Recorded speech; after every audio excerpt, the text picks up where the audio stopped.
Hello. Welcome back to Let's Talk H.P. Lovecraft. If you've not yet subscribed to our channel, please take a moment to do that now. Alright, we are winding down this phase of H.P. Lovecraft. Just a few more stories to go in Medusa's Coil and others.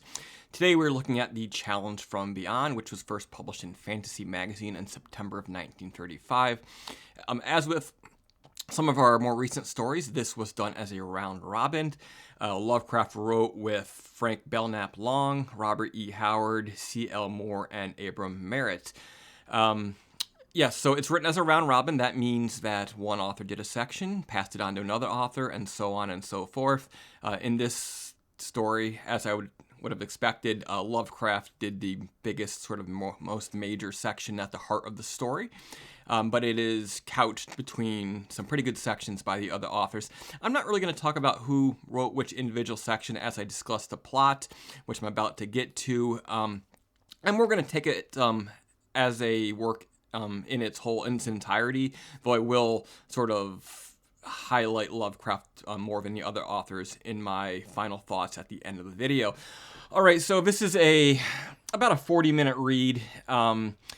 A lot happens in it. I've got like 3 pages of notes. I'm not sure how much of those I'm actually going to read to you because I don't want to drag this out too long. But here we go. George Campbell is camping in the Canadian wilderness when at night he hears something outside of his tent.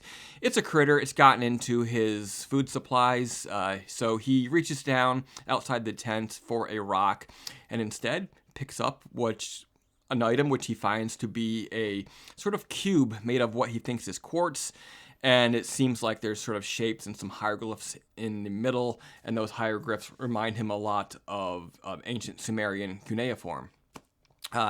He turns his light on and examines this in his tent, and then he turns it off, and he swears that it seems like it's continuing to glow for a few seconds. So he begins testing this. And after a while, it seems like the shapes and the structures inside are growing and glowing, and he even thinks that he hears music, some sort of sound. And he comes to realize that for this to work, the stone is responding to his consciousness. It needs you to pay attention to it. So the more he does this, the more it interacts with him. Soon, his mind becomes sort of absorbed with the object, sort of obsessed with the object, and he finds himself sort of lost in it. And he feels the sensation of as if he's traveling, as if he's a disembodied consciousness that is on some journey through space and time. But even in this state, he managed to recall something of his former life. He recalls 30-some years ago, where in England, some sort of similar objects called the Eltdown shards are found. And he remembers how an occult priest claimed to have translated the pre-human text found in it. And he says that it involved a worm species that had conquered all the habitable worlds in its own galaxy. And part of the way that it does this is by randomly sending out these crystalline quartz structures, these cubes, into space, and then it uses them to basically possess other human beings, and that according to these hieroglyphics that he'd read, a cube had arrived on Earth some 150 million years ago when a giant cone-shaped species had ruled the planet. You'll recognize this species from The Shadow Out of Time, a great Lovecraft story, one of my favorites. Having had similar powers to project their consciousness through space and time, this species, the cone-shaped species, they recognize the problem here, and so they lock it away. But they don't destroy it because they think it might have future research benefits. Ultimately, some 50 million years ago, during a war, the cube is lost from their great city in Antarctica, at the Mountains of Madness. You Lovecraft readers will recognize. But it's not found again until Campbell happens to pick it up outside of his tent for some reason in the Canadian wilderness. Suddenly, Campbell has the sensation that everything he's ever known is flooding through his mind in an avalanche, and he can't control it. He sees a sapphire light ahead of him, but he's unable to move, and he wakes up in in a large room with similar symbols to what he saw inside this cube all over the place. What has happened, he realizes that by looking into the cube, his consciousness has been stolen. The worm species has traveled to his body back on Earth and is beginning to surveillance Earth. A horrifying pale worm, described more like a centipede, creature. It enters the room carrying a metal box. In the reflection of the box, Campbell sees his own reflection, confirming this feeling that, yeah, I've been possessed, and I've been projected to this terrible place far, far away. Campbell finds himself realizing this, but he also realizes that he's not completely victimized here. There are memories deep embedded into the body of Yakub, of Toph, rather, who is the body he's occupying, and he's found himself on the planet Yakub. He recognizes that, yes, that's the name of the planet, and that now he has some of the core, deepest, ingrained, instinctual memories of Toph. The other worm in the room is the Supreme Lord of Science, and Campbell is about to do something that Yakub could never have conceived of.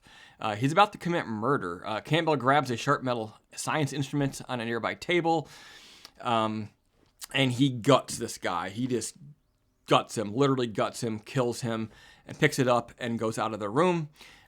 Buried also in these instinctual memories is the location just up the stairs of a glowing red orb, which is the god of this species. He gets it, killing a priest along the way, takes it, and he goes and he ascends the throne. And yeah, I don't want to go back to Earth. I want to be your god, he decides. Meanwhile, back on Earth, his body leaves the tent, first walking upright, but then begins to slouch. It kills a fox with its bare hands and its teeth, and then it wanders into a lake where it dies by drowning in the slimy depths, from whence humanity originally sprung, from the slime in the water. On Yakub, Campbell's mind has ascended the throne, but he basically gives a speech where he says, yeah, I'm your new god.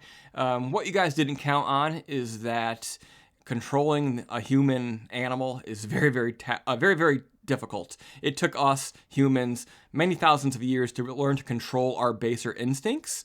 And so if you go there, it's not going to work out well for you. Whereas me, I'm going to be the best dictator you've ever had.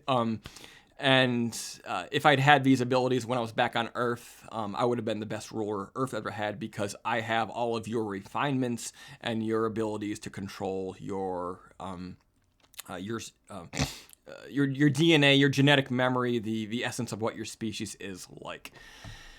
Wow. Best story in the book, pretty much bar none. As I said up top, Lovecraft wrote the biggest section, the weirdest section, the section with all of the Cthulhu Mythos tie-ins. But the other writers were good.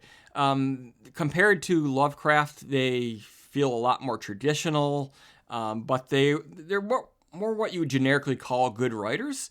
I remember when I first got into Lovecraft, the first story I read was The Call of Cthulhu, and I remember initially it's like, I don't get it. This is like overstuffed, way too wordy, weird, and I didn't quite understand his voice yet. I've come to love it and appreciate it, but it really stands out here because you notice the difference in Lovecraft's voice compared to the other authors. In the text, it does tell you where it transitions to the other author, but I think that even if you hadn't had those notes to tell you what is happening, who's changing, I think you would still pick up on the fact that, this particular section with all the weirdness about the planet and the species, the worm, you can very much tell that it's Lovecraft's voice. So Lovecraft is the prime mover at the heart of this story. I love how, as I mentioned, it weaves in bits of The Shadow Out of Time, as well as a little hint of At the Mountains of Madness. That was a nice touch. That's sort of the essence of the Cthulhu Mythos by other authors. They sort of name drop Cthulhu stuff, and it sort of adds it. When it happens, you sort of snap your fingers and see, yeah, okay, it's in the same world, and it's just a little hints, little nods. Today, if you did it in a movie, you'd accuse it of being like fan service or something like that, but it really works here. So, what is this story really about? It's an alien possession story, and alien possession stories have been common in science fiction for a long, long time. Usually, as in, say, like a movie like The Faculty, the tale that the aliens say is that, hey, look how much better your life is with us controlling your mind and your body. Aren't you at peace? Don't you have more knowledge? And don't you love it? You're no longer afraid. But those sort of tropes are very, very commonplace. But this story really manages to flip the script on that one. The alien arrives and finds that it can't control the human body because we have all of these savage, dirty, nasty, ingrained animalistic tendencies that go back to our origins that we are only just barely controlling. And it's taken us thousands and thousands of years of developing civilization and the arts and the sciences to be able to go about our lives, and most of us manage to not kill anybody and not commit violence, but it's all around us at all times. Whereas when Campbell, the human, when he gets to the planet and he occupies the worm's mind, he has a lot of their knowledge, but he also has the savagery to overtake them easily because despite being conquerors, they're generally pacified beings, sort of more like a hive mind. They're a harmonious civilization with not a lot of dissent.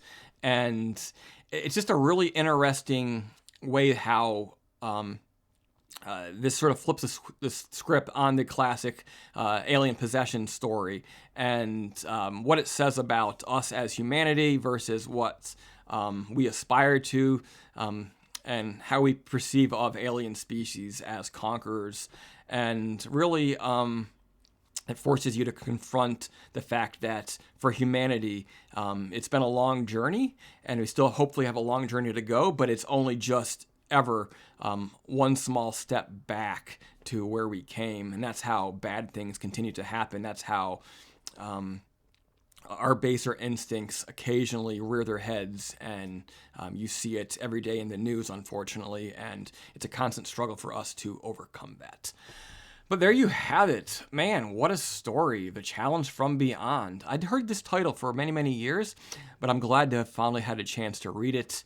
Once again, this story was first published in 1935 in the September edition of Fantasy Magazine, and features Lovecraft, Frank Belknap Long, Robert E. Howard, the great Robert E. Howard, C. Ellen Moore, and Abraham Merritt. Merritt is a name that I've seen mentioned many times in various things that I've read about Lovecraft, about being one of the people in his inner circle, along with these others here. So it's cool to see how they did work together, because a lot of these people also wrote Cthulhu Mythos stories.